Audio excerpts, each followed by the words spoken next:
Hello and welcome to the Switchrpg podcast. I am one of your hosts, Gio, and I'm joined by just Johnny. How you doing? Johnny's doing good. If this is your first time listening to the show from Switchrpg, we are the one and only podcast that brings you news and information about the Switch RPGs. RPGs, yes. I don't know. We are the only one and only. One and only. I'm pretty sure that's a lie. Anyways, this week we got a lot to go out to. We have the Game Award nominees that were. We got some info. We got some. We'd like to talk about that. Some Pokemon stuff. Pokemon did release, I think, in between the last episode and now, so we can talk a little bit about that. And we have a lot of news to get to. Yeah. But first and foremost, we want to promote our Discord and our socials. So you can go to discord.switchrpg.com. We have a lot of people in there, always chatting, always talking about RPGs, like all the time. Also, Twitter at SwitchRPG.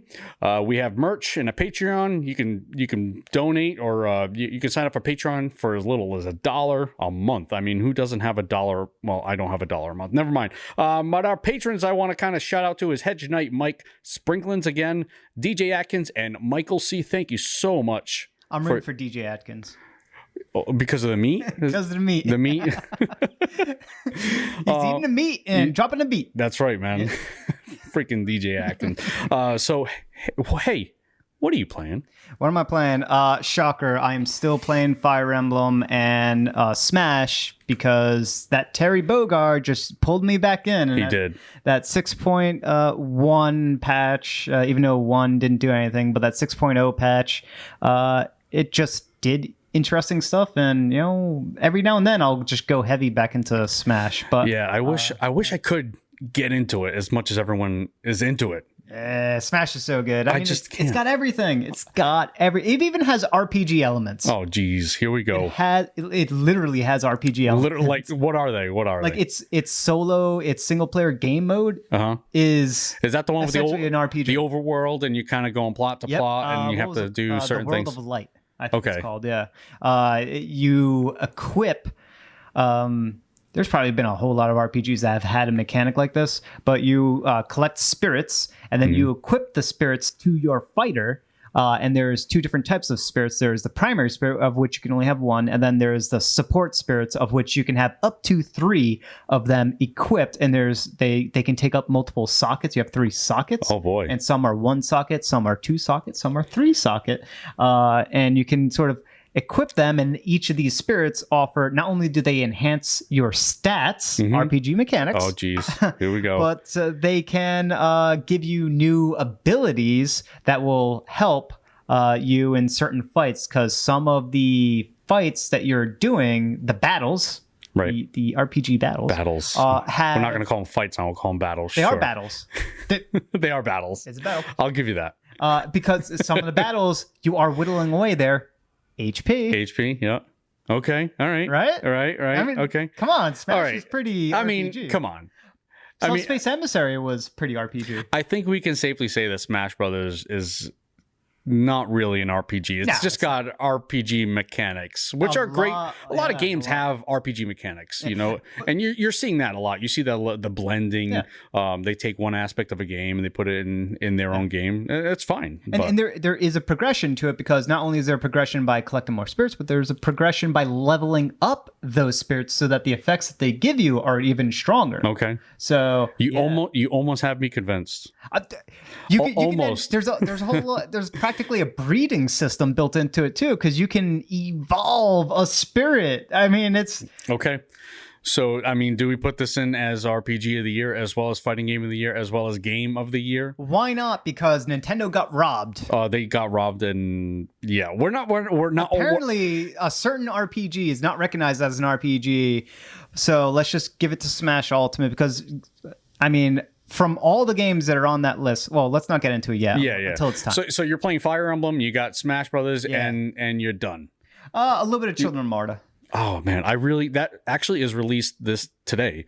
At the time of today? It's today, and I have to put some together my change to go buy. I really want it. I really want it. If anyone needs a recommendation as to whether or not to get it. Because it is good. Now, I don't know how it controls on the Switch. I can't imagine that the controls are going to be an issue. If not, it'll probably play a little bit better.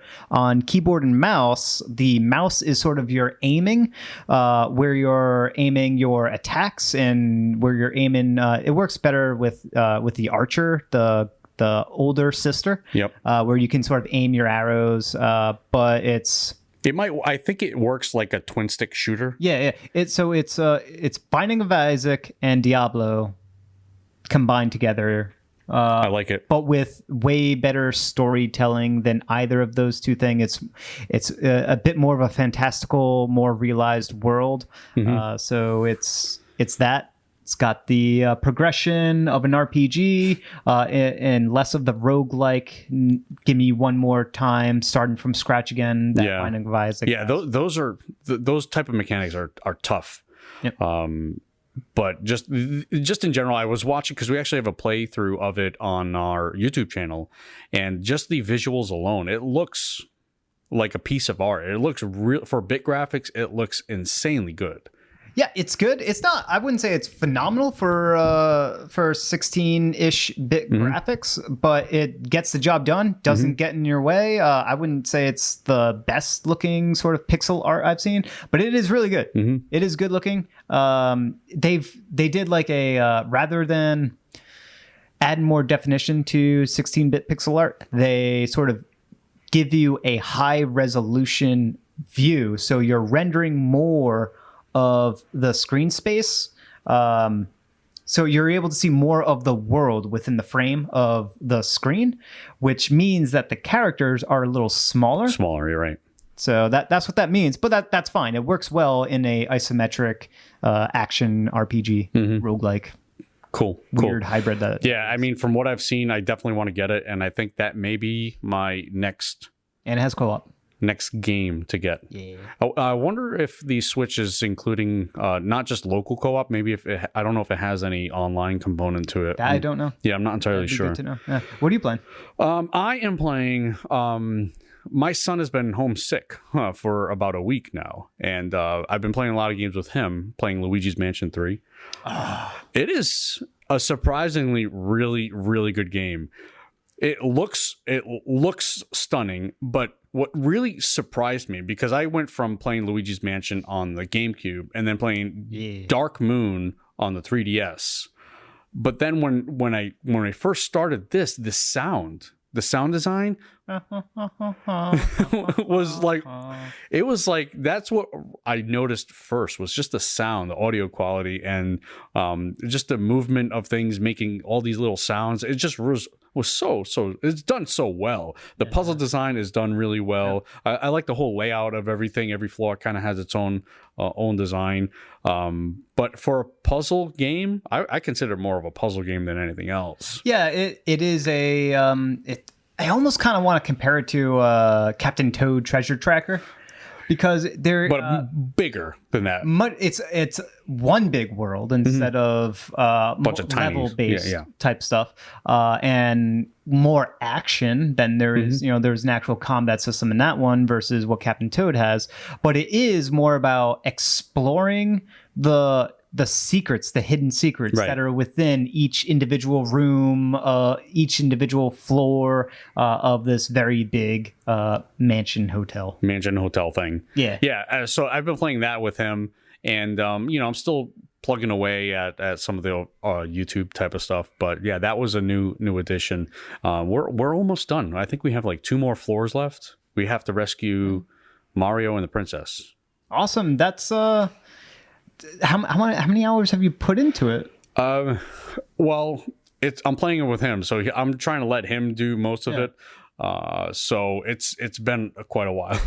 so the first Luigi's Mansion is the only one that I played. But the big gripe with that one, the reason why I didn't score so well, was because it was very short. It was very short. Yeah.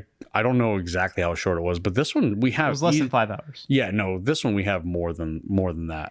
I want to say we have at least 15 hours. 15. That's solid. That is absolutely solid. And this is with him running the show. I'm trying to have him discover all the secrets. And you're the goo. I'm the goo. Yes, I am the goo. And so I'm trying to get him to kind of take over and do all that. So Luigi's Mansion, the first one, that game is just so memorable. Like, I was humming the song. Like, I still remember. I haven't played any of the other Luigi Mansion games other than the first one, and it's just that memorable. Everything about it, like how they treated Luigi, all the weird quirks about Luigi, the Mario as he's like exploring around. Mario, just so memorable. They nailed it on the first one. It was just even like the little things again in the first one where he's like humming the song that's going on in the background. That like nothing. I don't remember that being done anywhere. So. Yeah, definitely. If you have any kids, that's for sure one game to. Or if you like the Ghostbusters. Or Ghostbusters, it's a good game in general. It looks like an amazing game. I definitely want to pick it up eventually. Very much recommend it. All right, into the news. Yeah. So first and foremost, the nominees for the Game Awards were released, and this caused quite a stir. Now, there's a bunch of categories I could really care less about. A lot of the esports, I mean, I have no idea who any of those people are.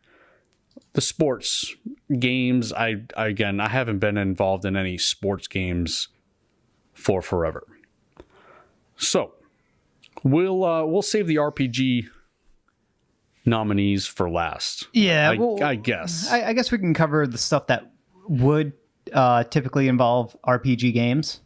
Right. So do you want to start off with just the big one, the Game of the Year? Sure. We can go off Game of the Year. All right. What do you think of for Game of the Year for this year? What do you think would qualify? For this year, like, so my gaming is pretty limited to mostly what's on the Nintendo Switch. I mean, I keep an eye on what's going on in the other circles. Okay. But most of my gaming is done on the Nintendo Switch. Although I have played The Outer Worlds, which is a nominee for Game of the Year. I don't think it's a good game. Yep. Game of the Year, I don't know about that. Yeah. And there is a lot of games this year that are great, just not Game of the Year caliber. But there are certainly games this year that are worthy of a Game of the Year caliber. Right. And almost none of them made it to this list. I'd say about half of them are qualified. Now, also keep in mind that games that released last year in like halfway through November and into December qualify for this year, which includes Smash Brothers, which, if you ask me, is probably going to win Game of the Year. Or I would think of this list that the Game Awards are presenting, Smash Brothers is by far, Smash Ultimate, the best one there. And I've played and beat Resident Evil 2, played through Sekiro. I'm at like the very end. I haven't beat it yet, but I'm very close. I have no interest in Death Stranding. I have interest, but I also don't have interest. I'm confused about that one. Indifferent.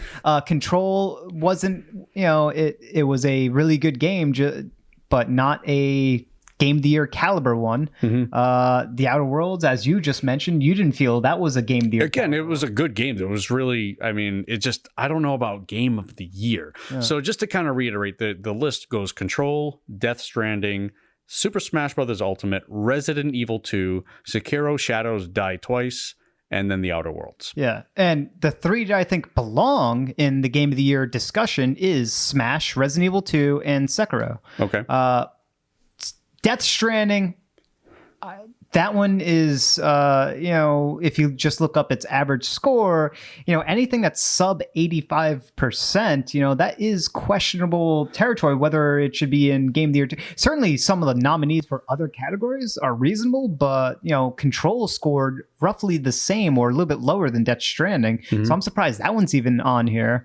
And The Outer Worlds actually did better than both of those, but what is missing from this list? It's a glaring omission.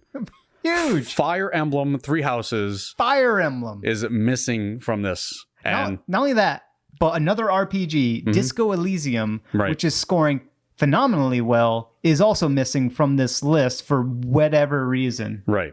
Yeah, I think with Death Stranding, there's a lot of discussion about Jeff Keighley.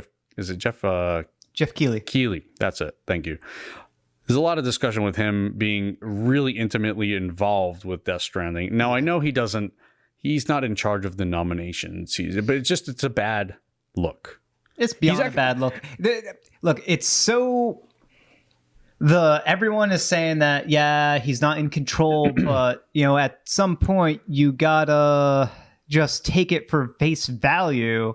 And face value is there's a huge conflict of interest here. In no sane world would games that score this low, like Control, like Death Stranding, would show up on a Game of the Year list discussion and bump out very clear, bona fide, qualified games. Right. Like Fire Emblem, right? A game that is on average 89-ish% right. on the Metacritic's whatever have yous, or Elysium, which is I think like right around 90 or 91%.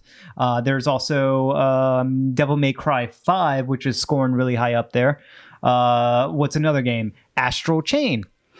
Or Super Mario Maker 2. Like, these are all games that scored, on average, better than each of these other ones, yet they're not getting the recommendations and nominations. Yeah, so that's the Game of the Year discussion. What's even more egregious, I think, is not even having... Let's go over the RPG, the best RPG. Come on, you can do it. I'm getting to it. I mean, this is just so disappointing. So best role-playing game. I mean, what they have listed here is Disco Elysium. Yes, belongs here. Yes. The Final Fantasy XIV, old game, but the expansion did release this year, which is why it's getting nominated. So they really should say the Shadow... What was it, Shadow Breakers or Shadow Bringers? Shadowbringers. And I don't even think it should be on the list.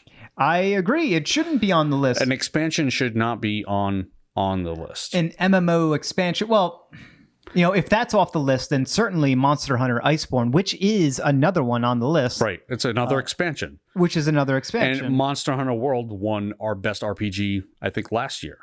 As it should. As it should, which is fine. But also missing from last year was Xenoblade Chronicles 2. That wasn't even on the list. Yeah, and Smash is showing up this year, and Xenoblade Chronicles not showing up last year, not only for this category for best RPG, but for best soundtrack, of which it should have won, hands down. It wasn't on any list. It was nowhere to be seen. Yeah. Not even for art direction, of which it had an amazing, like, just a nominee would have been more than enough. Like, right. I agree that it's hard to compete against Red Dead Redemption 2, which has like a gajillion dollar budget, so it can throw the money at the art, at the music, etc. I understand that, but give these recognition, weird games recognition, right? They did throw a bone to Astral Chain on one category, but certainly Fire Emblem is not on this list. The other games that are on this list is Kingdom Hearts 3 and The Outer Worlds.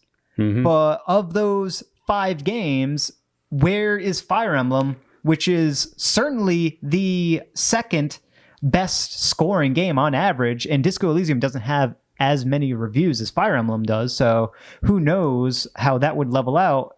But Fire Emblem belongs in this category, and it's not. It's in a different category. It's in a very and it belongs in that category too. It belongs in both. It does belong in both. It is a strategy game. It is an RPG. Very much both of those things. You are making very clear-cut decisions in the storyline. You are able to recruit party members, and you can let people die. Like, it's very impactful. The story does change as you play through the game, making different decisions. Now, the grand scheme of the storyline, probably not so much, but there are other sort of off-the-cuff sort of prologue battles that you do that open up more characters. There are the support conversations that you will miss out on if characters die. Like, there are very clear RPG elements in Fire Emblem that take it far beyond a potential RPG and certainly being an RPG. Like, it's a definitive RPG. Right. So it was not in best of the year. It was not an RPG of the year. It's in Best Strategy Game. Yeah, and it could have qualified. That's the only category, by the way, that it is on. And in that category, it's going up against Age of Wonders, Planetfall. It's going up against Anno 1800. It's going up against Total War 3 Kingdoms. It's going up against Tropico 6 and Wargroove. Now, I mean, Wargroove, I think they're probably throwing a bone. I have that game on Switch, but I don't know of any other strategy games that would really make that list. So I don't have an issue with that one. No, I don't have no issue with Wargroove. It just seems like the best strategy game. Fire Emblem's going to win this hands down. None of these other games come close to it. Not a single one of them by a landslide. Maybe I can see Total War 3 Kingdoms, but that's not a really good Total War game. I mean, Warhammer and Warhammer 2 Total War have brought that game, which follows pretty much the same formula, has brought it to a new dimension of awesomeness that going to 3 Kingdoms is a step back. So just from that alone, it's not going to win this particular category. It will go to Fire Emblem, right? But that's certainly a category that Fire Emblem deserves to be in. And it's not to say that if Fire Emblem was in Best RPG that it would win that, because there are decent RPGs in there, but it belongs there. It deserves the nomination. And some of these categories do have 6 nominees, and Best RPG, there's only 5. So you could easily fit in a 6th nominee. Right. Just give it the nod. It could have also been included in the Best Audio, right? Right. Best audio design. Yep. Or score. I didn't mind. Or score. Yeah. Actually, probably not audio design, but certainly score. I would definitely include it in best score, because I mean, Death Stranding is in this. That is a soundtrack. That right. How is that a score? They just selected a bunch of songs. Sure, there's I think maybe 1 or 2 songs that were created for the game. Big deal, right? It's a lot of licensed music. So why would that even be considered? Death Stranding is in a lot of categories. 10 categories. 8 categories and 10 nominees or something like that. Right. Yeah. So it's in there a lot. Yeah, 8 or 9 categories, and I know one category has 2 nominations of Death Stranding, the performance one.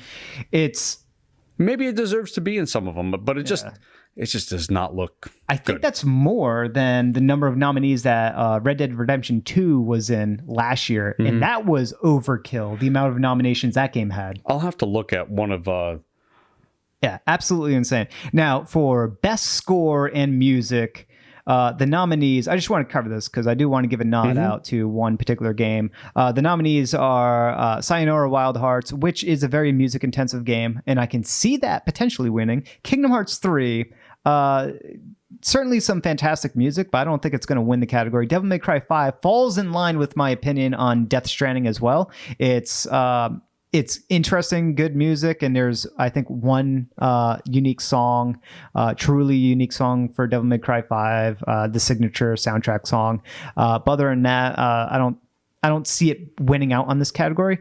And then you have the game that I think should win out the category, surprise, surprise, Cadence of Hyrule, because, not only is it a fantastic soundtrack and score, it was a unique implementation. It's a gameplay mechanic. It's integral to how you play that game to go along with the beat of the music. It's just phenomenal. Like, that is a fantastic way, if not audio design, certainly something that should go in line with the score. Right.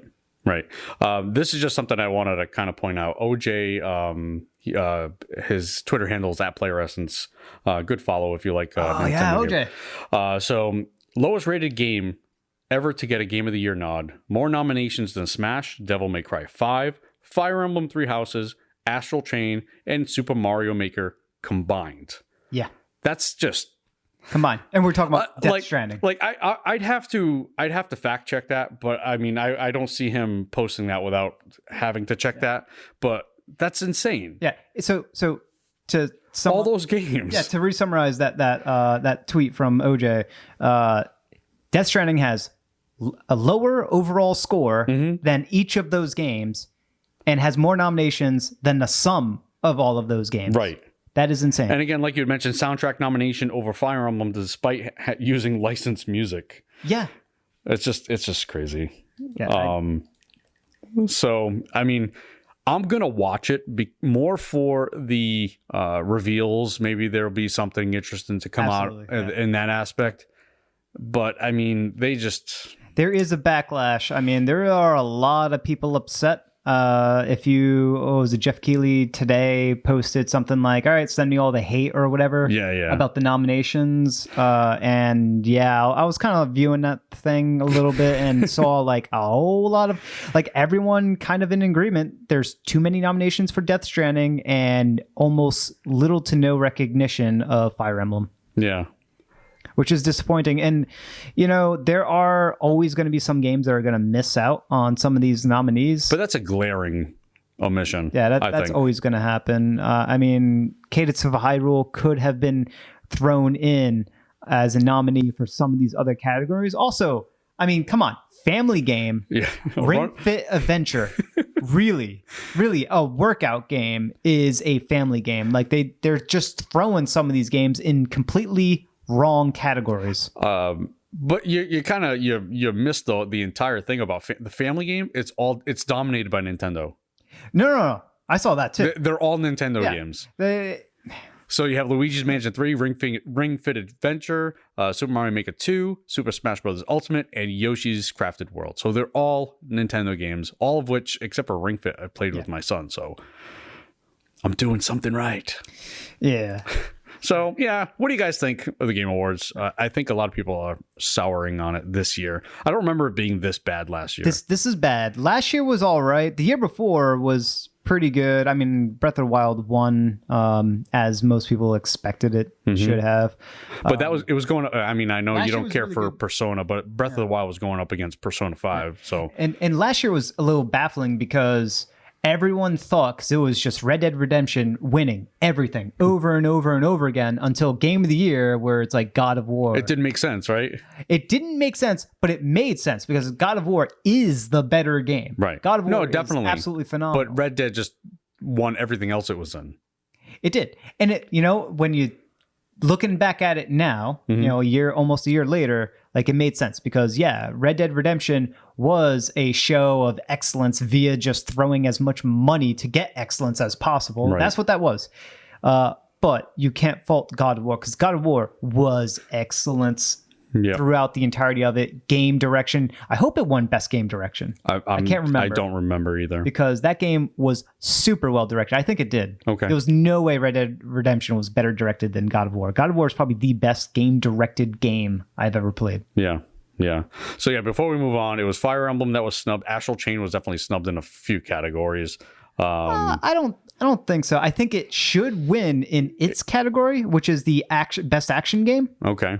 I think it should win it, but that will be a tough call. I'll understand if it doesn't. It could have fell into action adventure. That's the other category I think it could have been placed in. Mm-hmm. Okay. But what do you think is going to be the overall game of the year of these 6 nominees that we have?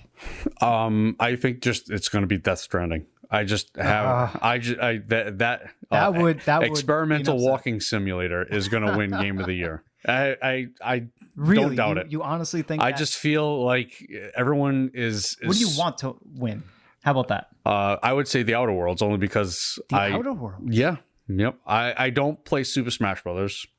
Yeah. Although I own the game, I played a little bit of it. It's just not my thing. So, of these games, like Resident Evil 2 is probably the best game that came out this year for this actual year, and not counting early last year. But to count early last year, even though I think Resident Evil 2 is the best game this year, I'm docking it a little bit because it is a remake. It is a remake. It is a remake, so you have to. I would dock that just a little bit, not to say that they didn't do a fantastic. It's practically unrecognizable from the original. Right. So it is awesome, but Super Smash Bros. Ultimate is such a grand money thrown at a thing, at sheer excellence. It is the Red Dead Redemption of this particular year of nominees. My vote would absolutely be to Smash Bros. Ultimate. It's the best. To me, it is the best that a fighting game can ever get. It's the biggest a fighting game can ever get, and that is a factual truth. It has beaten Street Fighter 2. It is the number sales, one. Yep, right. It is the number one game, fighting game of all time. Just wait until the next iteration of Smash Brothers Ultimate, and they cut the character lists. Yeah. Like in half or whatever, and then everyone's upset about it. Like we'll have Pokemon all over again. Yeah, there's no question about it. This Smash Bros. Ultimate is so special.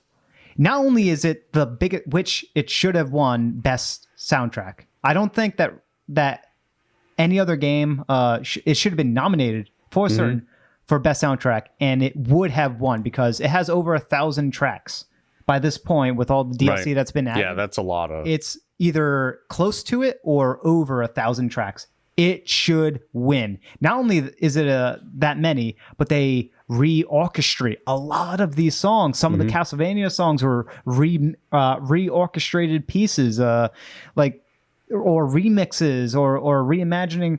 Like that soundtrack is absolutely phenomenal. Probably should be in there over Death Stranding then. Yeah, there's likely no other time in history where we'll get another massive collaboration like Smash Bros. Ultimate. This game needs to be celebrated for the monumental accomplishment that it is. Yeah. And Sakurai he's an amazing creator. I'd like for that dude to just get some sleep though.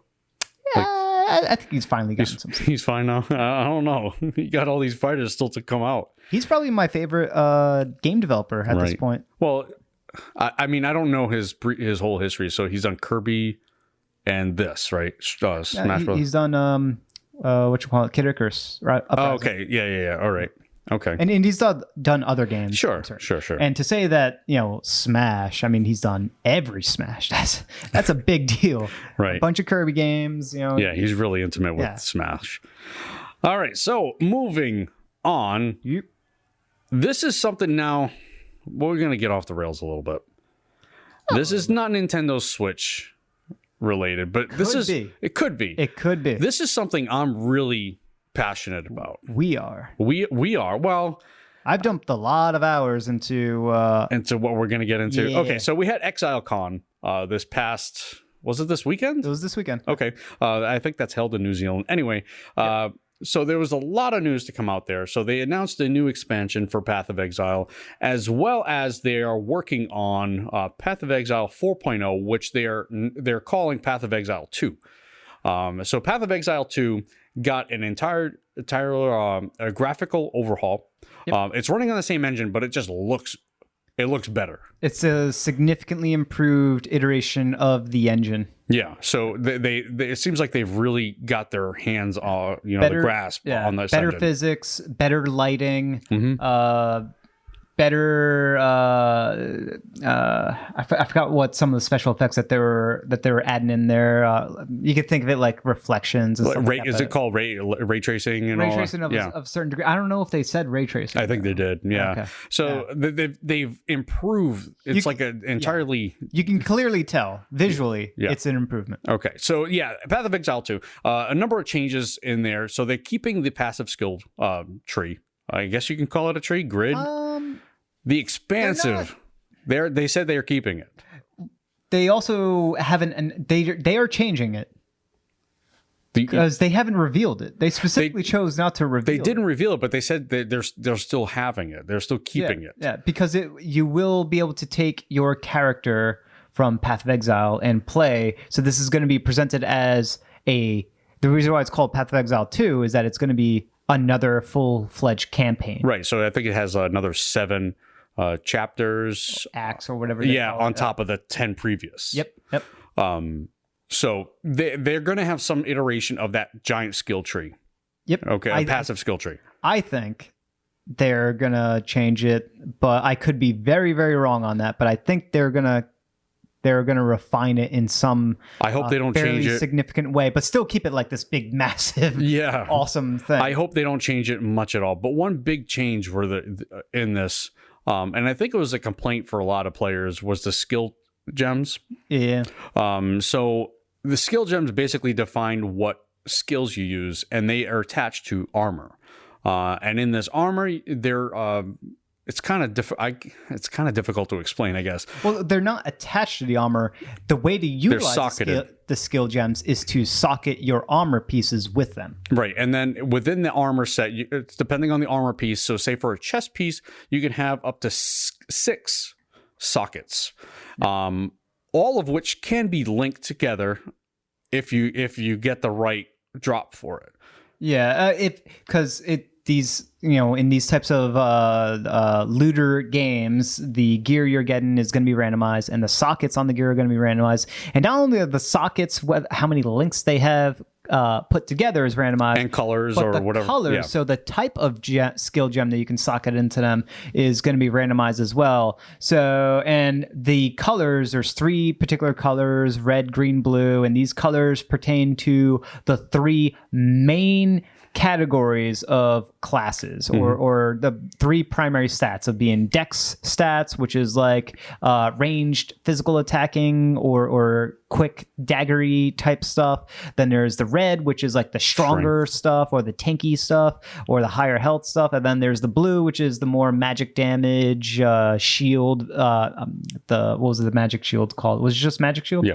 Magic shield stuff. So each of these colors would pertain to that, and the skill gems would pertain to those particular colors. So your magic spells would be mostly blue gem based things. Your melee combat abilities would be on the red gems, etc. And depending on how you socket these things, and if they are linked, you can take a skill, which is like a stun attack, and then socket it with a support gem. With support gems that would say whatever this gem is supporting, it attacks 3 times. So now your stun attack, if it has that support gem socketed into it, will swing at the same enemy 3 times, but you only clicked once. Right. So weird, awesome, complex combinations could be done there. And what they have done is they have removed that from your gear and now have put it effectively on a page, on its own separate page, of which those gems will remain on that page so long as the gear that you are replacing has the same number and color of sockets. So I don't know how much this is actually going to save as far as headache stuff. It certainly is better to have it on its own page. It'll save you the grind of having to find linked sockets out in the wild, because they're all going to be linked no matter what now. Is that what they said? Yes. Oh, that is a big difference. That is a huge difference, especially when you're starting from 0 or trying to rebuild a character. All the gems all the sockets are linked. So it's guaranteed linked. Yes.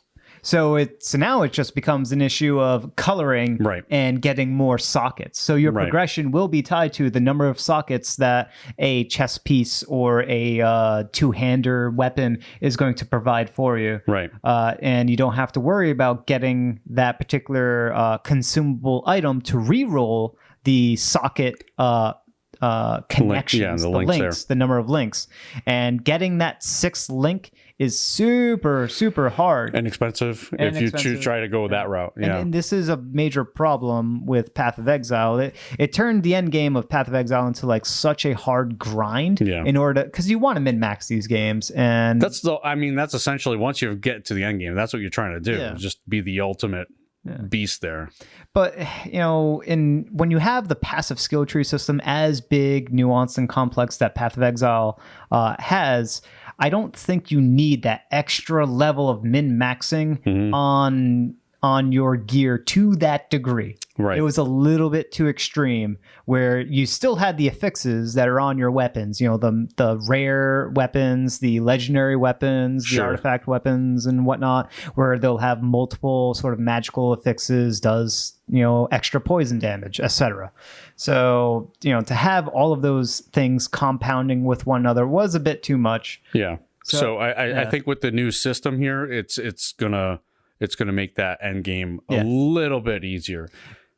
But yeah, I think they added new classes as well. 2 new classes, I believe. Yeah, they added some new classes, and then they also, it says here 19 new Ascendancy classes. So I never I stopped playing before they added in the Ascendancy classes that they have in there, but now they're going to add in another 19 of them. Now, from what I understand, the Ascendancies weren't that important. When you open up the skill tree or the passive skill tree, you can see where these are. They're like sort of in their own little island of skills that you can unlock, and they didn't seem that they are important, but they didn't seem like that extra level of complexity. Like, to so it. maybe It was just more passives. Right. No, I think I like the Ascendancy skill trees. So maybe they improved upon it from the last time you played it, and when I played it, I actually preferred to use. Well, it wasn't there when I played. Oh, okay, so yeah, no, I think adding these new Ascendancy classes is gonna really change the game even more. So yeah, they've added new equipment. Like I said, they added something called shapeshifting. I think it might be that looks cool. Yeah, it might be a class of its own. I'm not entirely sure how that really worked. So it looks like they copied Diablo 4 Druid and just decided to just tie it to skills like Diablo did. Yeah. I think it was when you use the skill that requires the shapeshift, you turn into the shapeshift like how Diablo 4 does it. Yeah. I think it's pretty much that, or it could be on its own button. I'm not. Again, I'd have to look. It was a long opening conference there, so I'd have to re-watch that to kind of refresh my memory on how that worked. Yeah, it looks really, really good. But one of the things I really took out of it, and I don't know if you've watched the video of the Path of Exile mobile. I didn't watch that one. No. Okay, if you can, go back and watch it. I don't even know if it's a real thing, and I'm being honest when I say this. Okay. I definitely watched a video about someone talking about how much it did stuff. Right, because when they discuss Path of Exile mobile, they go about, this is something that we want to explore. We did the free to play thing. We did the, we don't use ads, all this stuff. But when they show this one guy, I think he's talking about like the environment or something to that effect. They show his name, and then they show wait, what is it? Fall Guy, mobile Fall Guy or something like that. Almost kind of making fun of what Diablo did with Diablo Immortal. Not almost. Okay. They were absolutely making fun of Diablo 4 or Diablo Immortal. So the announcement process, and how much of a failure that was. Right. So again, I don't know the gameplay. They showed gameplay of something. So maybe they do have something kind of really working there, and it looked like a grade, like a step back version of what Path of Exile actually is, even like what we have right now. Yeah, and it's your typical icon layout where you're gonna hold the bottom left and right edges of the screen, so uncomfortable, and you'll have like a radial for where your thumb can press onto to hit the different abilities. And it didn't look like there were many abilities from what I saw to use at one time. Yeah, I think I counted 5. Yeah, I think it was 4 or 5 abilities. Yeah. They did it all in. That's enough. Yeah, and it is enough, but they did it all in stages, so it is set for, again, the mobile universe. What you have shorter play times, things like that. So, again, why can't this be something like this be on the Switch? I don't know if I would want a mobile version. I think that is what's going to happen. I don't want the mobile version. I want the for real version. Well, we're not going to get the for real version without it changing in some relative degree of way, because it needs to. You can't take a game that controls with mouse and keyboard and easily port it over in a isometric type of way. I played Path of Exile predominantly on a console. What? Xbox. It's on Xbox? It's on Xbox. It's on Xbox. So I've played Path of Exile, like I said, mostly on Xbox. Yeah, I completely forgot. It's over to console. What the heck? That was like 2 years ago. Right? Yeah. Forgot about that. And it works. It works fine. It works beautifully. And what is it? Your skills are mapped to buttons? Buttons, yeah. What's the right stick used for? Targeting? Shoot, you put me on the spot here. I don't know. I it's been a while since I played it. All right. Would you rather play it that way or play it PC way? That's the way I'd rather play it. I'm not a PC player. Okay. Right. I'm like a bumbling idiot on a PC trying to play a game. Like, even when I was playing in Guild Wars a lot, I was a bumbling idiot. Right. Look, it's absolutely possible to get a game like Path of Exile to work on the Switch. The engine isn't that good looking. I mean, But that's what I mean. It's fine enough. It'll work. Mm-hmm. I mean, they got Diablo 3 running on the Switch, 60 frames a second. Fine. Perfectly fine. And I never would have guessed Diablo 3 would ever press the Switch, tax it too heavily. I mean, it's a last-gen game. Path of Exile is a last-gen game. Mm-hmm. Not the new update that they're doing with the that's Path totally of Exile different overhaul 4.0, Path of Exile 2 or whatever. That would certainly tax the Switch, but they could absolutely do it on the Switch, and I hope they do. I hope they do port that game over. They should. I would absolutely no life that game again. Yeah. If it was on the Switch. Yeah. All right. So and it's free to play too. It is a free to play, and I don't want to say this out loud. I've played a lot of that game, and I've probably spent $5 just on increasing my inventory space, and that's it. Just from and there's a ton of content in that. Just from playing a free to play game is enough to reward the developers. Mm-hmm. Obviously, giving them money, buying some of the microtransaction stuff or cosmetic stuff helps them out way more. But just from being an active player in that game, they definitely do appreciate it. So yeah, don't think that you're robbing them to a certain degree, right? Right. But it is an incredible game. Yeah. Path of Exile. Oh my God, please. Moving on, again, like we mentioned, Pokemon. We got some sales numbers. I know you like digging into these things. Yeah, so Famitsu sales numbers came out on Pokemon, and they are pretty big. It's in total, if you take the sum of Sword and Moon, it's being reported. This is, I think, only 3 days of the week, and it sold 1.3 million over that, but 1.3 million copies. That's insane. Which is the biggest opening week for any Switch title ever. That's incredible. And this is a game that I don't know about over there in Japan, but here for some reason it was really toxic. It was a very toxic community here. It got a lot of negativity.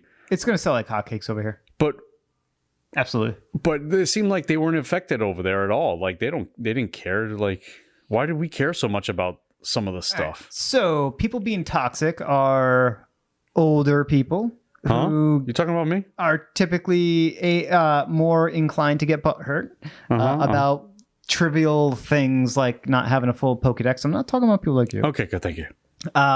And they're complaining about a game that's targeted for kids. Kids, yeah. Like Pokemon is a game that's meant for kids to young adults, and I think and everyone else certainly, but the target demographic is kids. And it's always been like that way. To teen. And it's always been that way. And I think what's happened is that the core Pokemon audience, like the initial Pokemon audience, has grown up. Yeah, and that's what you're seeing. You're seeing these older people that have this connection to a lot of these older Pokemon. But again, like you had said, the game is not meant for you. Sure, you have this nostalgia factor. It's a new game. Everyone wants to play it, but it's not really targeted. It's not really meant for you. No, at some point you just gotta enjoy the fact that there is a console. Like, we should celebrate the fact that finally we have an HD console, big RPG Pokemon experience. It's not the one that we all want, right? The one that what I would imagine we all want is the big giant open world MMO Pokemon. Oh boy. I think everyone wants that. I want that. Sure. I've wanted that since MMOs were a thing. Right.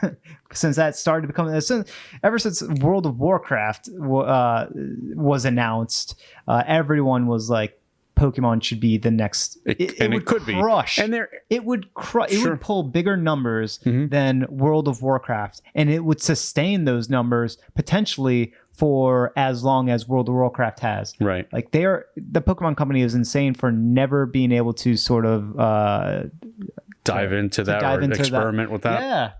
Yeah. You're seeing a little bit of that with the wild area, I guess. There's a little bit of experimentation there, but typically Game Freak and Pokemon Company are not really known for experimentation. Well, here's their problem. They are not good software developers.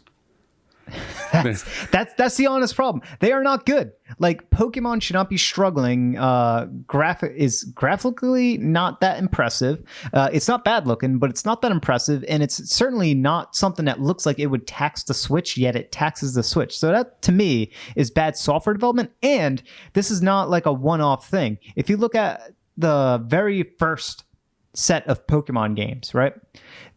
This company is so bad at software development that they had to go to the president that died. I can't believe I'm forgetting his name. Miyamoto? No. Iwata. Yes. They had to go to Iwata and Iwata had to fix the major glaring performance and bug issues that were in the original Pokemon games, or it might have been Yellow or Red and Blue. I forgot where he started, but if it wasn't for Iwata, Pokemon would not be as big as what it was, and it was because the company who makes Pokemon, they're not that good as developers. They are the idea people. They are certainly great idea people from back then. Like, their ideas haven't really evolved or changed and much. And I've always said that their narrative is essentially the same. They are great marketing people. Sure. They have done a phenomenal job because they were able to, they're really good project managers, right? That's what I think they really excel at, because to put together the merchandising, the anime, the dual to triple multi-game releases, to have these many games release over this relatively short period of time. It's been what, 20 years of Pokemon? More than that, a little bit more than 20 years. Yeah. And they've released quite a few games, quite a few intellectual properties, spin-offs, and all sorts of things, and merchandise. It's the number one entertainment franchise ever. Yeah. Well, they got their hands in, like you had mentioned, they're in everything. Grossing, like top grossing, when you include everything about Pokemon, all the merchandising and the games and the movies and the anime, like all of that. Yeah, they're everywhere. It's the number one recognized franchise, best-selling franchise, etc. I believe that. Yeah, but software developers, not that good, and you can tell in Pokemon Sword and Shield. Yeah, it's too bad. They're getting there. I mean, maybe at some point I will get the game when, like, I'm bored and I have nothing else to play. But as of now, I don't know that I'm going to pick it up right now.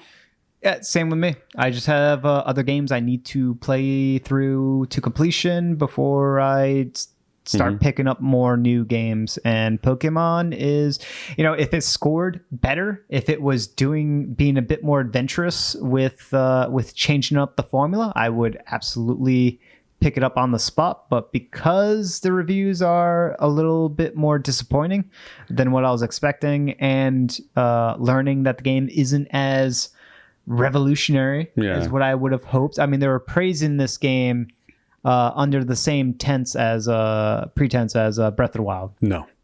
They did say that. It's not. But not even close. It's not even close. But to them it was. I don't know if they were hyping it. Well, yeah, there's probably some of that too. They were hyping it. Yeah, there's no doubt. There's nothing revolutionary about this. Yeah, you know what this company needs to do? If they were smart, we're gonna write a letter to these guys too. Here's what I would do. All right, if I was running a Pokemon game company, I would, knowing that Nintendo is your buddy, I'd say, hey Nintendo, hey buddy, can you? We need some help making the next Pokemon game this big, giant, open world, amazing experience. Could you perhaps get the Monolith Soft people? They know what they're doing. To sort of help us out here, make this awesome, big, giant world that's massive, multiplayer, open, and just completely an awesome world to explore and experience. That would never happen. But in a million years, that would. I know what you're saying. You're with me, right? Right. No, I'm definitely with you. But that would never happen. There's no way that Pokemon Company or Game Freak would reach out and ask for help. Well, the Zelda team got help from Monolith Soft. Right, and I understand that. That would just, I don't see them doing it. They've been the same stagnant franchise for over 20 years. They won't do it. They won't do it, and they have reason for not doing it because they're making hand over fist money. Yeah, they don't need to worry about it. And even their again, I know it's Pokemon Company, Game Freak. I kind of lump them in as the same thing. Little Town Hero kind of is mediocre at best. And that was a Game Freak title, which I think a lot of people had higher expectations for. It just didn't hit it. So yeah, moving along. Pokemon. I apologize. I just want to point out one little thing. You got one more thing. Luigi's Mansion finally sold better than Persona 5R. Okay. It has bested it on total sales in Japan. So nice. Yeah. Well, that's Go Luigi. Persona 5R. So that's like the second iteration of Persona. Yeah. Okay. Congratulations, Luigi. All right, so we're just gonna kind of run down these news topics a little quicker. So we have this one I just threw here. This is Dragus Games, I think it's what. Yeah, Dragus Games. They put out something that they're going to be releasing for Christmas, I believe. It's a game called Dragon Dungeons of Ink and Paper. That's in one image. This was a tweet. One tweet, and it's an image of like I said, Dragon. So it's a wordplay on Dungeons of Ink and Paper, and it's a black and white image that it's on, and it looks like it's just drawn. It's kind of a crude sketch too. It's not like an impressive sketch, but it's a I don't know, light inking. I don't think it's a pencil sketch, but yeah, and it's a big giant sword stabbing the ground. The sword kind of looks like an elevator building tower thing, obelisk thing. Yeah, I don't know. And there's like little tiny people. Like it's a very pulled back view. And then on the bottom right corner, you see that Switch, and it says it's going to be available in December, one month from now. So I'm kind of curious. I just something to keep our eyes on as to what this is. It almost gives me the West of Loathing vibes a little bit, only because it's really hand drawn. Because it's black and white. Yeah. So we got some more fairy tale news. I don't know if you remember, we kind of spoke about it a little bit. It's a very anime-esque game, fairy tale. They're doing a special live stream in November, on November 30th. So we'll have a better look at the game there, as well as they've kind of just announced some playable characters. I think it's 1, 2, 3, maybe 4 playable characters. Yeah, and that stream will also be available on YouTube. On the YouTubes. Yep. It'll be in Japanese, so good luck with that. If you can get by that, I tend to just kind of, I guess mute it from my brain. It doesn't bother me that much. But what they're announcing is they got some new characters as well as doing a special live stream. Yeah, and they did mention some like little tidbits on gameplay mechanics, and none of these seemed all that special to me. Like a couple of looking like randomly activated abilities, passive abilities. One thing that looked interesting was the Unison raid. Says here a combination magic attack between 2 characters. So dual techs. Yeah, kind of interesting. Down for that. So they combine their powers to do an attack. That's gonna have to be something that's visually impressive, because otherwise it'll just fizzle out. And well, the game does look good. So keep an eye out on that. Another thing that was kind of recently announced. I'm not terribly familiar with this game, but Snack World. Yeah. World of the Dungeon. No, not World of the Dungeon. What is it called exactly? The Dungeon Crawl. World, the Dungeon Crawl. The Dungeon Crawl. Yep. It looks interesting. Not necessarily the animation, but the actual gameplay looks interesting. What we're seeing here, it looks like claymation, really juddery claymation. Chibi claymation? Yeah, that's a chibi word again. God, that's such an ugly word. You don't like that word? No, it just sounds gross. What would you call that? Fine, chibi, I guess. If you have a better word, I'll use it. I told you, it's anime hobbits. That's what I like to call them. So they are anime hobbits. I know they're not hobbits. They don't have big, hairy feet, whatever. But it's a dungeon crawler. And apparently this is... It's coming over from the West. Where is the gameplay? you may not see it in that announcement. This is just an announcement trailer, so it's going to be mostly... Yeah, it's going to be mostly CG type of stuff. There we go. I found a 1 hour long video of gameplay. Well, we're not going to stay here and watch. We are not. I just want to see what this game is all about. Okay, there we go. It still looks very chibi, but the in-game art is not claymation. So you don't see like the disjointed stutter animation movements or anything like that. It's, a very typical average looking 3D characters, very saturated coloring. So it has that kid friendly, younger audience sort of vibe to it. It reminds me of the Dragon Builders. Not Dragon Quest Builders. That sort of game. Which again is not my thing, But so there's certainly RPG mechanics on here. Looks like there's gear and equipment and stuff like that. Me. Yeah. It's very light looking. I'm guessing it's multiplayer. It seems like it will be multiplayer. Yeah. But anyway, there's an audience there for it, and they really seem to like it. So we got a little bit more information. I think that's coming. It says it's coming on Valentine's Day for 2020. Look, I am happy to have this game prove me wrong regarding me assuming it's a mediocre fest. So yeah, prove me wrong. I'll be more wrong. happy. But it is an action combat system, so so no turn-based stuff. So that's always nice. Speaking of action RPGs, Minecraft Dungeon finally gets a little bit of a release window, I guess. Before they just said spring of 2020. Now they've kind of just said, hey, it's coming in April. So we got a release window of April 2020. This is a game I'm actually really interested in. I'm into the Minecraft world mostly because of my son. He loves playing Minecraft, and I'm playing along with him. So it's got all the characters I'm familiar with and probably that he's familiar with, along with a lot of extra stuff, a lot of spells, and it's just, I don't know, it looks really, really fun. So I'm excited to kind of play this with him. And yeah, I mean, it's a Diablo style game. Yeah. I mean, practically, it almost seems like every single game that's coming out now is Diablo style. It's either like hardcore RPG or it is like bubblegum action RPG a la Diablo. That is the next story. What a segue. Yeah. Almost like you knew what the next story was. Yeah. But I'm very interested in Minecraft Dungeons, very much keeping an eye out for that one. So speaking of Diablo, like you had mentioned, Darksiders Genesis shows off some new abilities, environments, and creature cores. Now, I'll admit, I did play this a little bit when I was at E3. I wasn't impressed. Ooh. I really wasn't impressed. Everything just seemed very muddy to me. Everything blended in.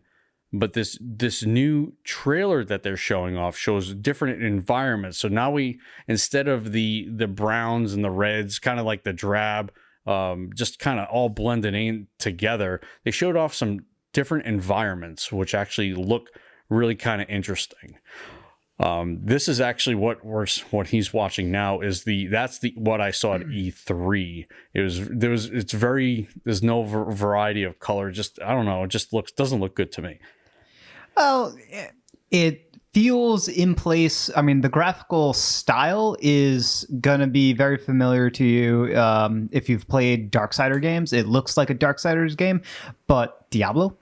Yeah, no, it's an ARPG. I don't know about multiplayer aspect because I don't know that that's even been talked about.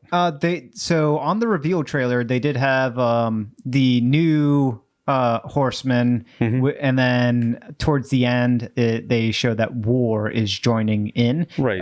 But that's only two, brother, so that's two, so it's potentially a co-op. I don't know if there's going to be, I mean, there are 4 horsemen. I was going to say there should be 4, but that would be awesome if it was a 4-player Diablo-esque. Now they have a jump button that has me excited. Yeah. Well, this traversal, just like with Darksiders, you're going to have ledge climbing, jumping, flying. all of which you had to do, but it's almost got that twin stick sort of feel. Yeah, but this is a Diablo style game with a jump button. That has me excited. I like jump buttons because they add something more than just the dodge roll that these types of games had. You know, if you could utilize, if they made the attacks require you to not only dodge but have to jump over, that is something more than just the typical, you know, something on the ground is expanding, some color is expanding, and when it reaches the entirety of the expansion, it blows up or something like that. Right. Like attack avoidance. If you have to jump in addition to dodging, depending on the nature of the enemy attack, awesome. There's a whole nother mechanic there. It adds something rather than just replicates what everyone else is doing. From what I also remember playing, you could actually attack the enemies and launch them in the air and continue attacking them, just like in the Darksiders game. Yeah, so it's Darksiders combat, but from an isometric perspective. So, and a lot of the environmental traversal that we're seeing here is that too. So, you know, I'm excited. Yeah. I am more excited now. Yeah. I'm definitely more excited. And I may have mentioned it to you before, but this is actually the same artist who did Battle Chasers. So it's got Airship Syndicate as well as a THQ, maybe? I wonder if they're going to have the Zelda puzzle solving in this. It wouldn't surprise me. The dungeon puzzle elements that they've had in here. And that would be cool. Some interesting environmental traversal. It's not like engrossing platformery at all. It's like very typical Prince of Persia simplistic stuff, very simple stuff, like follow the line. Yeah. You can't go anywhere else other than this direct way that we have placed for you. But yeah, that's fine. Like, yeah, no, that's it's an isometric camera. You can't really look around to gauge where you need tough, to go next. Right? Yeah. So yeah, they showed off some new environments. They showed off some new abilities and some core creature cores, which are kind of like huge, big attacks that you can do. So again, a lot of new information coming out there. So I'm actually kind of re-excited for Darksiders Genesis. Yep, I'm definitely keeping my eyes open. Then we have something you had wanted to speak about. Yes. And it kind of got me a little excitement here. Y'all should be paying attention to this game. I'm paying attention now. So I don't know if it's going to release in on the Switch. I am hoping it will. It certainly isn't taxing graphically. The history of the developer shows that it should. And the developer has released multiple games on Nintendo platforms. So this is a vanillaware mech RPG that is, it looks like it's taking a direct its notes directly from Evangelion, because it is high school kids that eventually, I guess the world is getting attacked by, I don't know what it is that it's attacking. A lot of this information is in Japanese. The game has released in Japan. It's coming here into the States sometime first quarter or early second quarter next year to the PS4. That's what's been announced. The game is called 13 Sentinels Aegis Rim. So that's the name of the game. I definitely encourage you to check it out. It's being made, it's developed by Vanillaware. Vanillaware has done a whole lot of awesome games that have very heavy RPG elements. They've done Odin Sphere. They've done Muramasa, the Demon's Blade, or Demon Blades.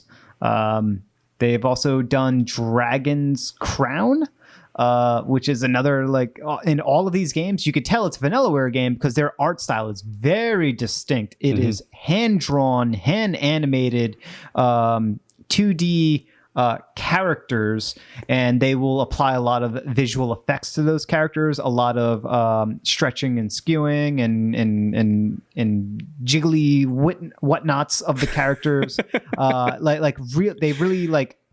They take 2D animation of sprites to the next level. I believe so. Yeah, I feel that. Yeah. And if you look up Muramasa Demon's Blade on the Wii, like, that is a beautiful looking Wii game, and it's a Wii game. You don't expect beautiful art, but because it's 2D, it is beautiful stuff. And this game looks like a more story intensive, character interaction intensive game. There's a lot of dialogue that I see here. And then when it goes into combat, now, once again, I don't fully understand what's going on here because it is in Japanese. But when it goes into combat, these seemingly high school students are piloting mechs. And using these mechs, they are defending the city. And the camera's not zooming in on the street level action and doing turn-based combat in that way. No. This is like large scale, epic. The camera zoomed all the way out. You can see the city.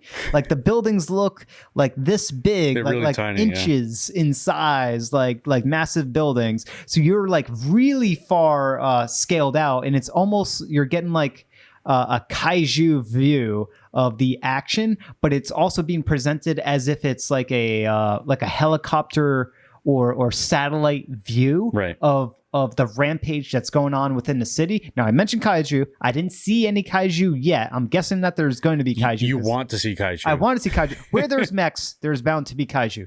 But what they have shown is like alien robot or AI robot things invading the city and showing these students piloting these mechs, attacking these robots, using special attacks, turn-based. You have to worry about the positioning of these mechs, the areas that could be targeted. That you could sort of direct your attack. So positioning was very much something that you had to worry about. So there's a lot of tactical elements to the combat system, to this turn-based.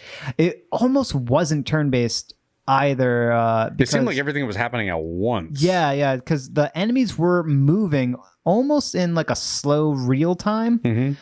So this is different. This is a unique thing. And what got my attention was that Famitsu reviewed this game. The reviews just came out on Famitsu, and they reviewed it 9, 9, 10, 10. That's like a phenomenal score. That's almost perfect. That is almost perfect. That is a 9.5 on average. Famitsu typically doesn't give out such high praise scores for games like this. So keep an eye out. This game could be a very, very interesting hidden gem. And being made by Vanillaware, they have made games on Nintendo platforms before. And this game doesn't look like it'll be a problem to port to Switch. No, not at all. So yeah, that is 13 Sentinels Aegis Rim. Yep. Keep an eye on that one for sure. Definitely. All right, we have a few questions here from the listeners. Yeah. Again, if you'd like to submit a question, you can email me at podcast@switchrpg.com. You can contact me on Twitter at the Nerd Basement or at SwitchRPG, or just Johnny at Punk This Studios. Yeah. You can get in contact with us anywhere, really, or on Discord. So we have a couple of questions from Discord. Hedge Knight Mike from Discord asks, besides RPGs, what's your favorite genre of game? That is a real good question. Do you have one right off rip? Strategy games. Man, that was actually what I was going to say. Strategy games. They're to me, because I like RPGs, they're probably they're my preferred game. Strategy RPGs are almost right there. You know, they're because there are so many RPGs, especially turn-based RPGs, where there's strategy involved. Not so much, positional, things like that, but I like the whole planning out aspect of strategy games, planning ahead, that sort of stuff, kind of a long view. Yeah, the bigger picture, the more meta side of a conflict. Yeah. So, I mean, and that might be the trouble where Fire Emblem kind of falls into wherever, the Game Awards. Classification. Yeah, issues. whatever. Yeah. So they're very synonymous, RPGs and strategy games. Yep. But they're not limited to just that, because there's a whole lot of strategy games that are absolutely not RPGs, like Civilization, SimCity, Warcraft 3, StarCraft, Total War, although Total War, the newer ones are incorporating lots. But again, those are games that kind of you have to, you have to take the long view on things. You have to kind of, plan out, and I like that. Yeah, I like that. I was always there were times in my younger days, you had your sports game, but I was really into fishing games. I don't know why. I like to fish myself. Maybe that's just my ethnicity kind of, peeking out. But fishing game, playing Super Black Bass on Super Nintendo was I put so much stupid time into that game, and I absolutely loved it. And I every once in a while I will have the urge to buy a fishing game, and I'll go out and buy it. Yeah, I think my sub, after strategy, I think it might be shooters.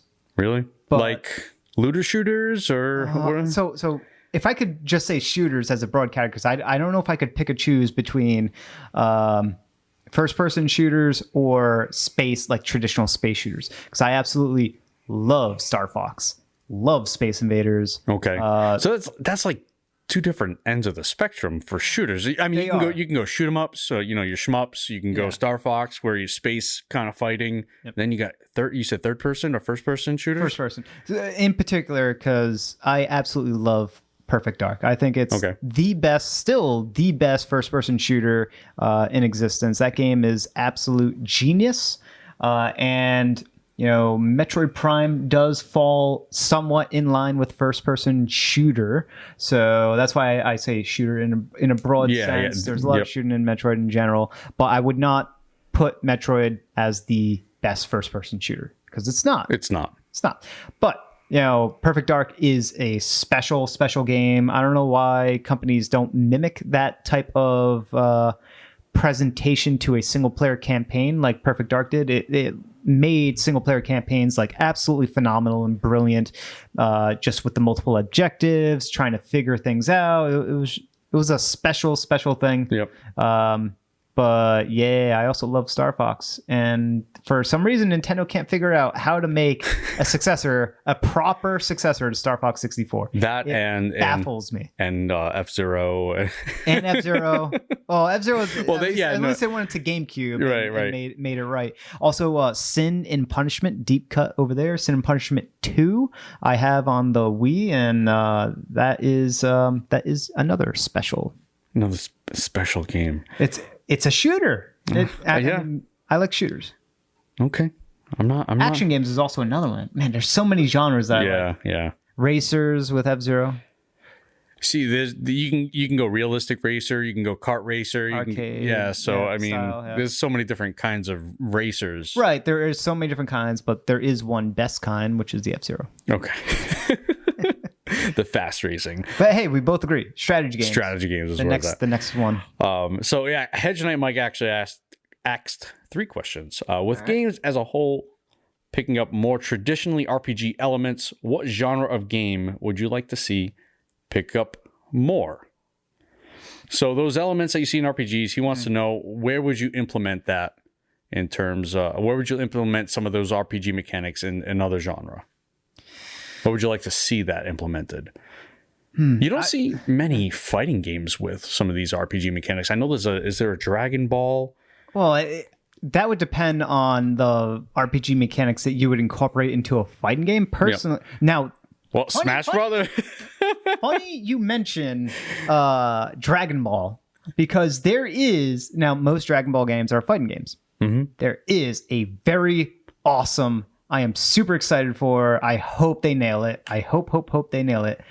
Dragon Ball game that is an RPG, open world RPG that they are working on. It looks. Do you not know of this? I'm trying to remember the name of something. I think it's called Dragon. I will pull up the video.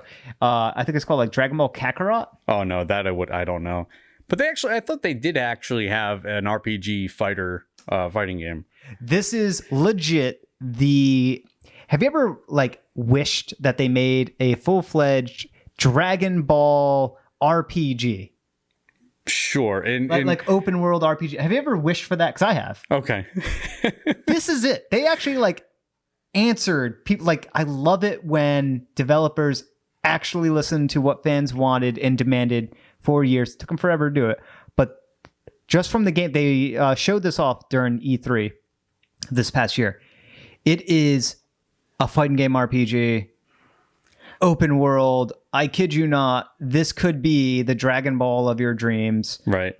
So if, as you mentioned, fighting game, there RPG, this looks like it, man.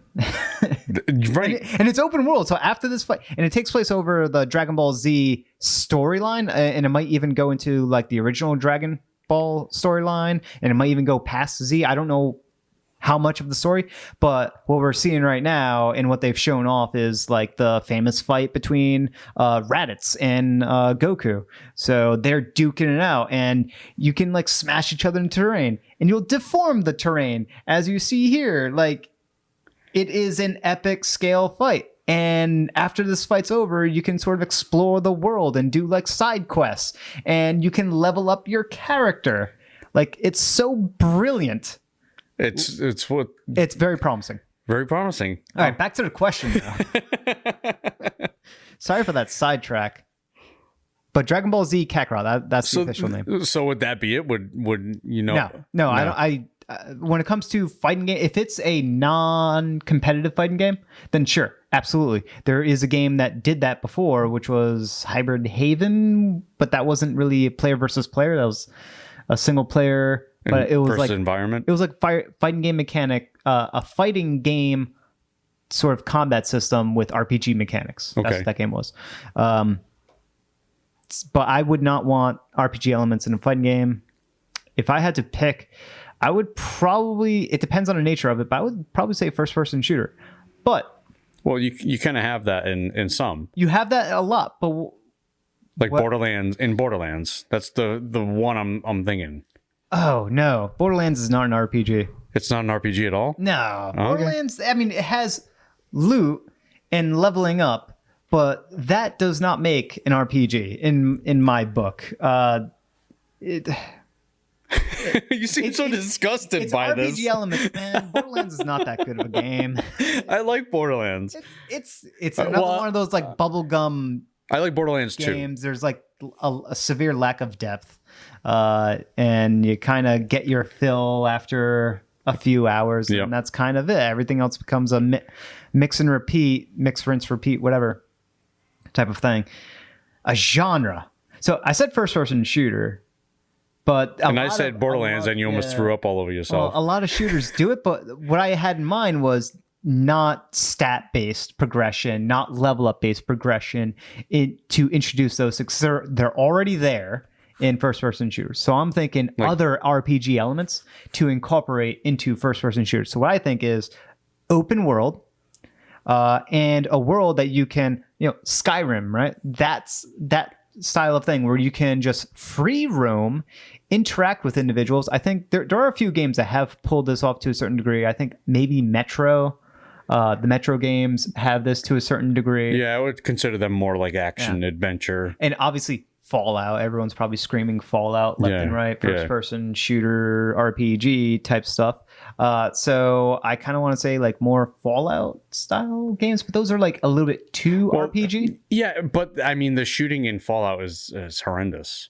It's so bad that they actually had to create a VAT system to kind of slow it and make it more turn-based in that aspect, using the VATs in Fallout 3 or I think it's in 4 as well. In honest, I think practically every genre has incorporated too much RPG elements. You see, I mean, I hate to say this. I really hate to say it. You see it even in sports games, especially nowadays where, your teams grow and their stats change and they progress, and every year they're either better or worse depending on how you use them. And so, I mean, they have those RPG mechanics in everything. It's in sports games. It does not make them RPGs. No, it's in wrestling games. You can level up your wrestler. Okay. Or at least the stats of your wrestler. Sure. They've been doing that for a while. Yeah. So, I mean, it's hard to even come up with a genre or game that doesn't have it, really. Yeah. I think, I think what needs to happen is RPGs need to latch onto something else beyond experience gaining and skill trees and gear in order to progress your character. I think they need to latch on to some other mechanic to sort of make their own. And if you ask me, the whole notion of leveling up, it's been done left and right center. There's different ways to have character progression and just, not do it via level ups. Right. Leveling up has lots of faults. It leads to grinding, and it leads to gating of player progress until they hit a certain level, right? Right. So yeah, I mean, all of the game. I mean, not all of the games. I mean, there's always a spot in a game where you just kind of slugging along, where you're like, all right, now I need to go back and read. I know, for example, Battle Chasers Night War is a prime example. Where I'm cruising along, all of a sudden you like you said, that you hit that gate, that wall, the level wall, level block, and or the level check, I think. Yeah, and you just got to go back and get to that point where you can kind of proceed. Yeah, and it's not that it's bad; it's just it's already been done so many times. Can we please get somewhere? This is why I still think. Why I still have like the Metroid and the Zelda games as my number ones, because they're progress isn't based on how much stuff you kill. It's based on acquisition of fundamentally powerful new abilities. So the moment you acquire that, it's not this little tiny, almost negligible increment in power. It is sizable. It is meaningful. It's a whole new thing. And it's a whole new thing. It's a physical new, physical-ish new way that your character can interact with the world. Where Zelda might be like a hook shot that now allows you not only to get new benefits in combat, but new areas to explore. Yeah, and exploration and traversal.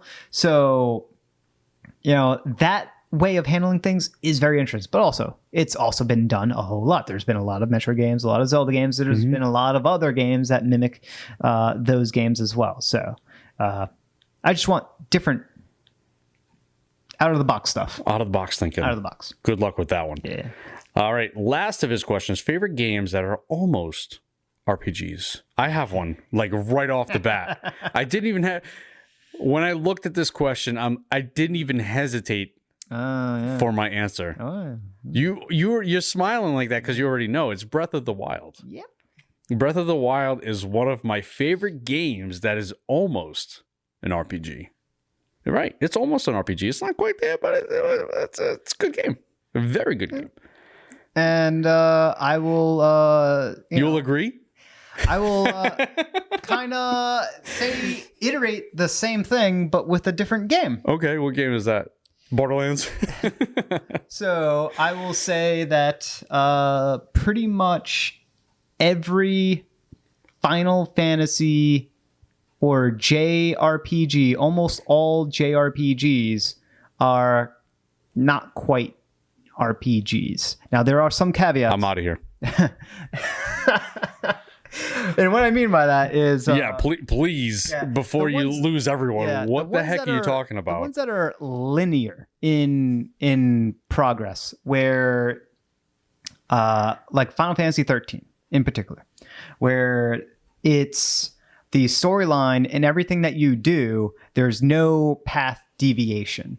Where there's nothing else to explore on the sideline. It's taking you from point A to point B to point C to point whatever. Wait, I'm sorry. I hate to interrupt you. 13 does open up. I understand that. It does eventually open up to more areas. But you said Final Fantasy, so I'm like, think of Final Fantasy 1, 2, 3. Like, you went all the way to 13, but you said Final Fantasy.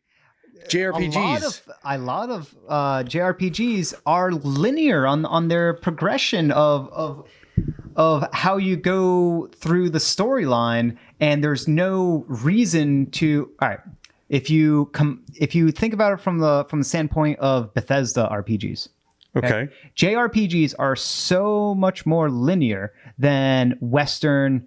Not all Western RPGs. Lots of Western RPGs are also very linear, but if you look at it from the perspective of Fallout or Skyrim, where you could, or even Breath of the Wild, which is very non-linear, you could beeline it and progress the story, or you could just do these absolutely crazy. You could get to max level, however you want to think of that, just by doing side quests and exploring the world, and completely ignore the main storyline, the main path to victory of that game. You could do that in Fallout, you could do that in Skyrim, and a whole bunch of those other Western style RPGs.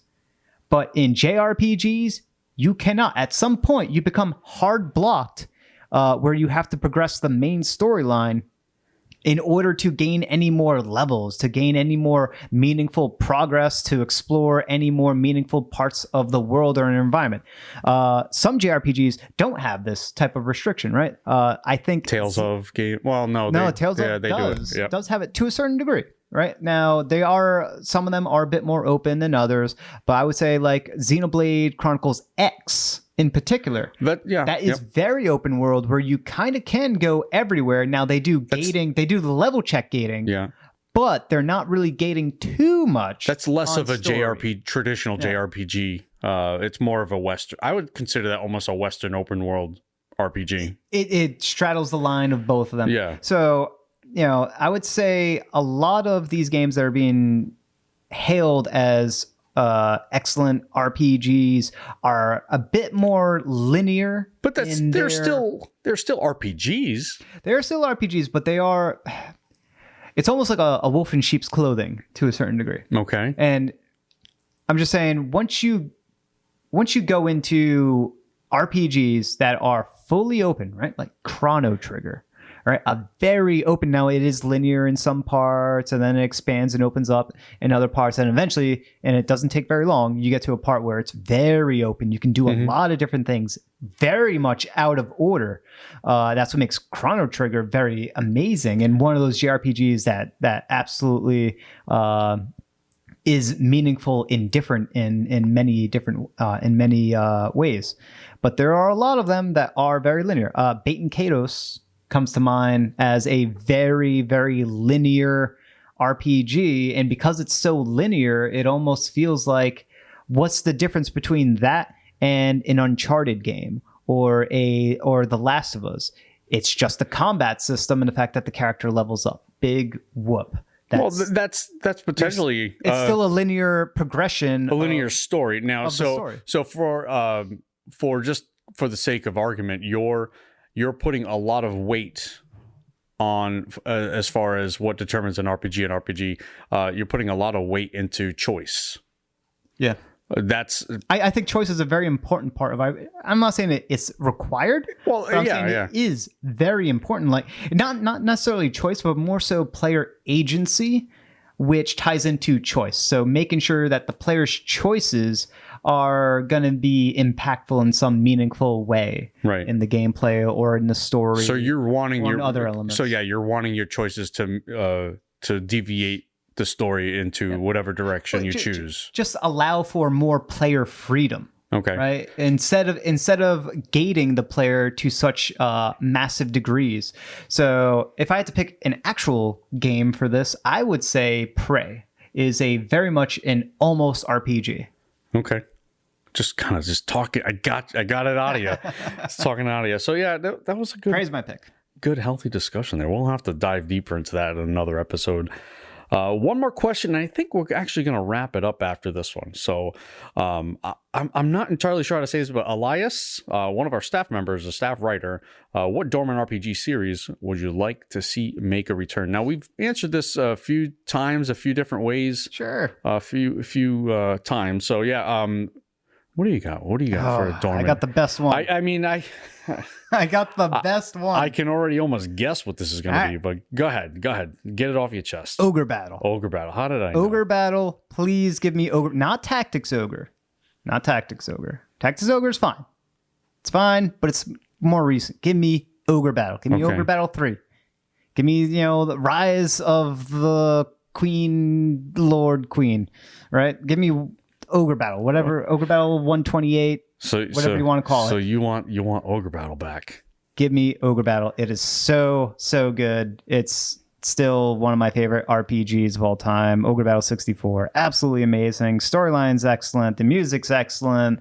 Just the sheer scope of that game is excellent. It's just excellent. It's excellent. No, I yeah, and you've multiple endings. It has a crazy amount of endings too. I don't know why do we need to? I beat the game and I got the bad ending, man. Just because you're not so good. I am not so good. Yeah, but why not Mother? Would you not want Mother? Nah. Mother's all right. It's it's a very simplistic battle system, which is kind of what dissuades me from Mother. Okay. But I mean, you could. I mean, it's a Dormant series, so you can bring it back and make it whatever you want. It doesn't technically have to live up to what it used to be. Right, but they've already. So, what's that game from Toby? Undertale? Undertale is kind of a spiritual sequel to Mother. And a lot of indies will kind of make their own motherly take on things. Motherly take. I like that. How about like Final Fantasy Tactics or so they already did Tactics Advance. That was a long time ago. It was a long time ago, but that's more recent than Ogre Battle. Yeah, you're right. Yeah, it's more recent. We're never gonna there's been a lot of tactics, Final Fantasy Tactics style games, right? Those one I recommended, I don't know, like 2 weeks ago or whatever. Well, you have a mobile Fire Emblem Heroes. You can just play that. It was that Seal game, that Artist Seal or Artemis Seal or whatever. The Artist Seal? Kiss from a Rose guy? No? No, it's a game that's on Switch. It's a tactical, it looks like Final Fantasy Tactics. Fell Seal. Fell Seal. Yeah. That's it. Fell Seal. I knew exactly what you were talking about the whole time. Yeah, no, What's yours? I mean, you can see the Mother, a reimagining of the Mother series. I really don't like Undertale. I think it just looks horrific. That is a RPG that I have to play. I haven't played it yet. It's scored so highly that I cannot ignore it. It's on my to-do list. Mm-hmm. It's just, I will get to it. I know there's like a bunch of different endings you can get. It just visually, and it just does nothing for me. That doesn't bother me. Yeah, it doesn't bother a lot of people, but for some reason, it's just like I just can't do it. Just can't do it. So Mother. Yeah, why not Mother? I'd like to see a real Final Fantasy Tactics game. Like an official, Final Fantasy Tactics 3? Final Fantasy Tactics done maybe in the style of like a Fire Emblem, something similar. Play Tactics Ogre.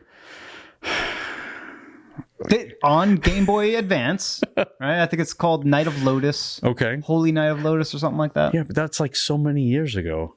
And you know what? Like the Final Fantasy Tactics games are great and all that, but Fire Emblem, probably a bit better. Okay. All right, so it's just combat's a little. Yeah, but you're always going to improve on that. So a lot of the.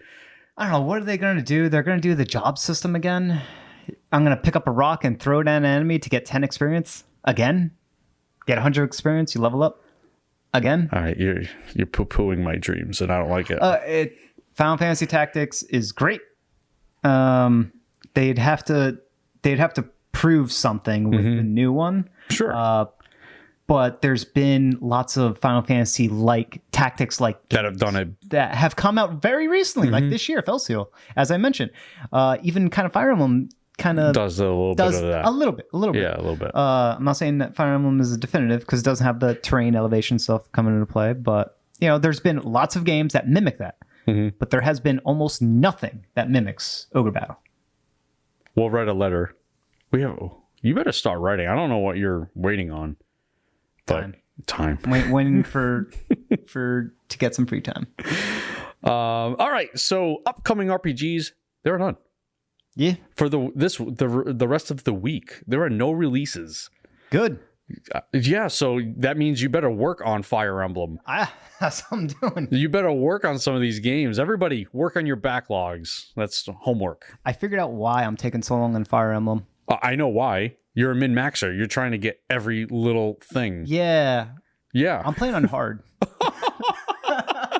I looked at it because as I said, my girlfriend is playing through New Game Plus, and she put in like right now I'm at 116 hours into the game, and I'm still only on chapter like 16 or something like that. And I'm wondering, I'm like, why am I taking so much time? And I notice on the save file it says hard. I'm like, I'm playing on hard instead of normal. That's why. Well, that's good though. That's a nice challenge. You min-maxer. Yeah, there you go.